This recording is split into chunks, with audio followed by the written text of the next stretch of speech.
just treated us like we were nothing. ICE is now going after and detaining all black people in Chicago, including black Americans, regardless of your citizenship status and regardless if you are native to this country. So now ICE is just detaining black citizens, kidnapping black citizens. This doesn't have anything to do with immigration, illegal immigration. This has absolutely nothing to do with people breaking the law. They're just snatching up everybody. They're just kidnapping black citizens. What does that have to do with illegal South American immigrants? What does that have to do with that? And ICE attacked a black neighborhood, black apartment complex, detained pretty much everyone, destroyed those people's homes, destroyed. I just got finished looking at videos and they took everything out of the refrigerator, threw it on the floor, broke windows, destroyed fences, destroyed doors, destroyed walls, damaged all of their personal belongings, just threw everything out. So why is ICE in a black neighborhood looking for immigrants, I guess? I feel so frustrated with the ICE raids in Chicago because I live in a dual world. What do I mean by that? In my personal life, I grew up in a white system, white grammar school, white high school, white university. So everyone on my private social media is basically white, wealthy, well off. And when I post about these ICE raids and the realities that are happening here in Chicago and everywhere else, I get angry DMs. Those ICE people are in Chicago terrorizing black Americans. So black people, if you thought you were safe, you are not. It's not only for the immigrants. They are cuffing black Americans, sending off flashbangs, doing all types of illegal things.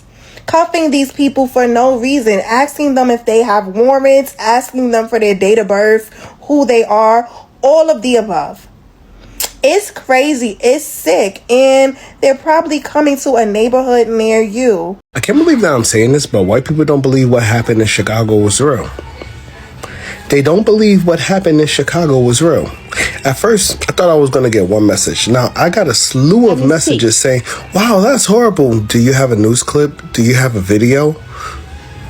Excuse me? This thing is everywhere. So you telling me you cannot pull up a video of this?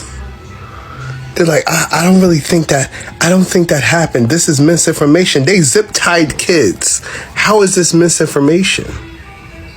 Oh, but they let them go. So how about this? Since zip-tying kids and dragging children out of their beds in the middle of the night and dragging people out of their beds in the middle of the night and kicking down doors and ransacking people's house, how about I come to your house, ransack it, kick down your door, drag your kids out in their underwear, naked, and zip-tie them?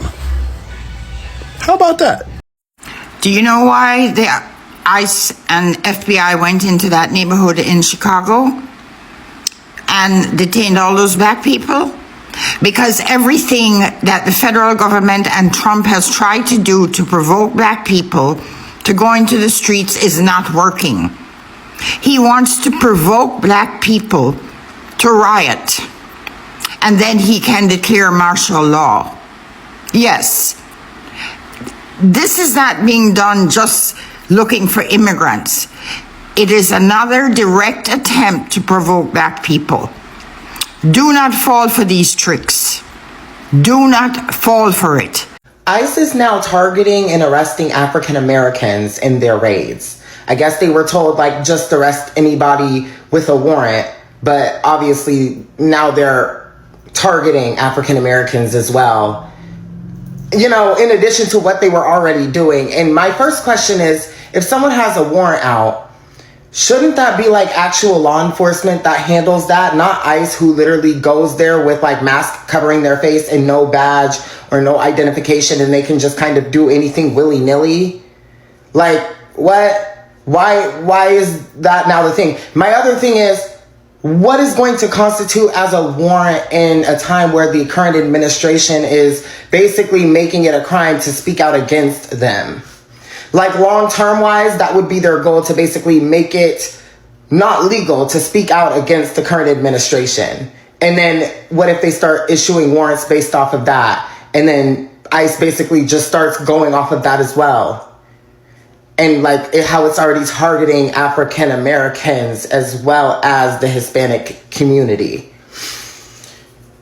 This is not, no. And I also feel like it's them trying to rile black people up and get us out into the streets in order to enact some type of martial law, maybe, I don't know. But like, that's another thing that I'm thinking, like maybe they are just in a state of like trying to provoke the Black community in America, and we're just not going for it. And so they just keep having to throw new tricks out and try new things, but it's like they are not stopping no matter how much they see that we are remaining at rest. Hello guys, and welcome to the Joy Report, where we get an outsider's view with an insider's clarity. There's a video circulating on TikTok that has rattled social media and stirred outrage across the country. It shows Black Americans in Chicago recounting how ICE agents showed up and arrested them, people who are not immigrants, not undocumented, not in America on any visa. They are foundational Black Americans, the very people whose lineage is rooted deeper in American soil than most of the politicians signing the orders. And yet, under the DT administration, ICE is moving on them like they're strangers in a country their ancestors built. Before we proceed, all credit goes to the creators of these videos. Let's watch a few more clips and I'll be back with more commentary.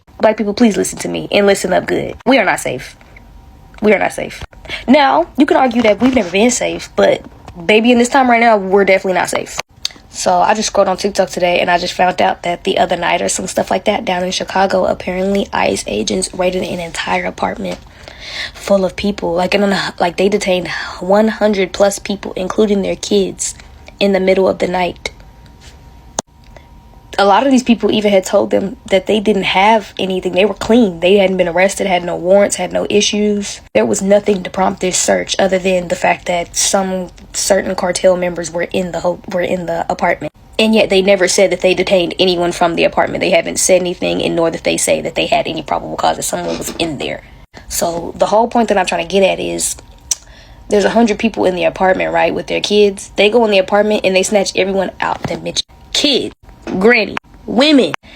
And the big thing about it is, like I said, Black people, they were all Black. You want to explain how that's getting the illegals out of the country? You want to explain how that's getting the illegal criminals out of our country, just arresting, detaining, kidnapping Black citizens with no warrant, no rhyme or reason, just to terrorize communities? What does that have to do with immigration?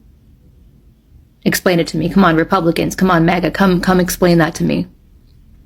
Come on.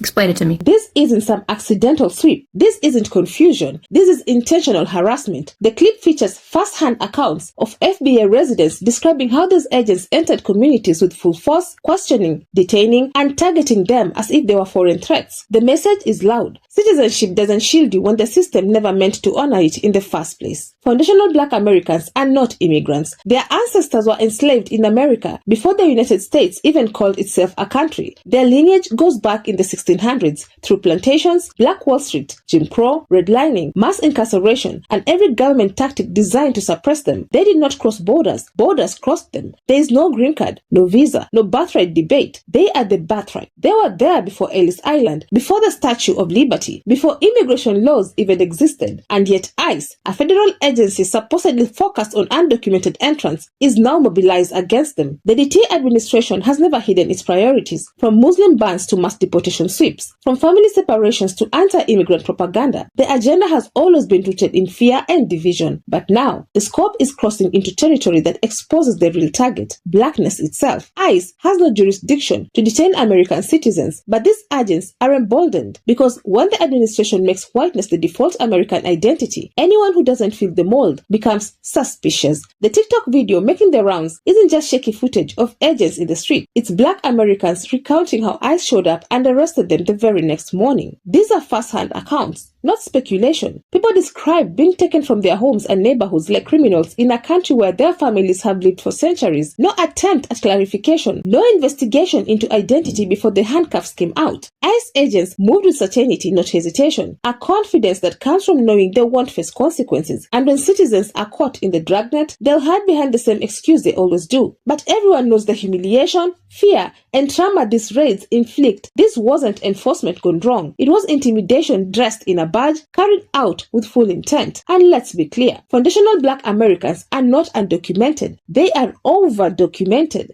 Their lives have been tracked, surveilled, over-policed, and regulated by the very state pretending not to recognize them. Birth certificates, school enrollments, IDs, voter registrations, criminal records, credit reports, everything about FBA lives is in the system. So when ICE claims they're just doing their job, it's an insult to anyone with basic logic. They know exactly who they're targeting. ICE is detaining black people in Chicago. Do you understand? We told y'all it was going to start with Hispanic people and immigrants, and they were already going after Haitians, already going after my people. So I've been saying this, but like they're now detaining, ICE is now detaining black people in Chicago. They just raided a whole apartment complex. Ain't that crazy? They raided a whole apartment complex. And it didn't matter what you were doing in your apartment. You had people roll up in your house, detain you. And if you had a warrant out, they kept you. That's like, what are you doing in my house in the first place? They're detaining black people in Chicago. So, okay. All right. So what now? When does when do we stop working and start working? You know, like, because I don't understand, like, what do we do now?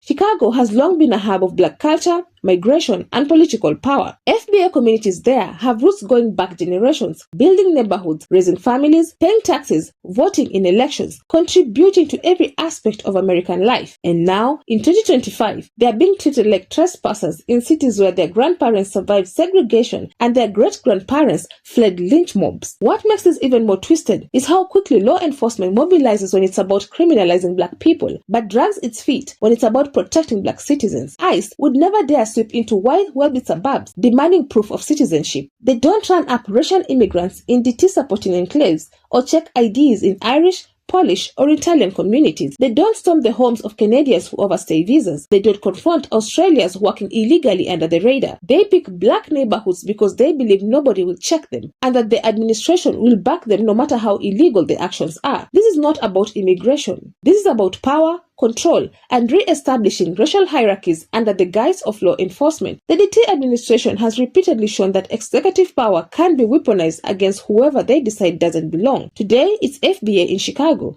Tomorrow, it could be anyone who challenges the narrative of who counts as American. Foundational black Americans, again, didn't immigrate to America. They were forced into it, chained into it, built it, bled for it, and survived centuries of sanctioned abuse. And even now, their citizenship is not respected, their lineage is not protected, and their belonging is still questioned by the very institutions that owe them repair. ICE has no authority to police FBA citizens, but authority doesn't matter when impunity is the real weapon. That's why the blowback has to be immediate and unapologetic. This cannot be brushed off as mistaken identity when the intentions were clear. The DT administration may think they can blur the lines between immigration enforcement and racial intimidation, but the world is watching. FBI communities are not confused about what this is. When a government starts targeting the very people whose ancestors built the foundation of the nation, that's not enforcement, that's escalation. The question now is, how far will they push it? And how loud will the response be when they realize foundational black Americans are not the ones to play with? So if ICE is detaining black people now in Chicago, where are they sending us? Where are we going? Don't threaten me with a good time. Send me to Turks and Caicos. So what do you all think? Should federal agencies have the power to terrorize the very people whose ancestors built the nation? And if this can happen to FBA in Chicago, who's next? Let me know your thoughts down in the comment section. I would love to keep this discussion going. Otherwise, that's it from me. I also have another video specifically tailored for you. And if you enjoy such kind of content, please click up here and enjoy. Also, consider subscribing, liking and sharing because it helps me grow my channel and helps YouTube recommend this video to a wider audience. But for now, thank you so much for watching. And until the next time, the Joy Report out.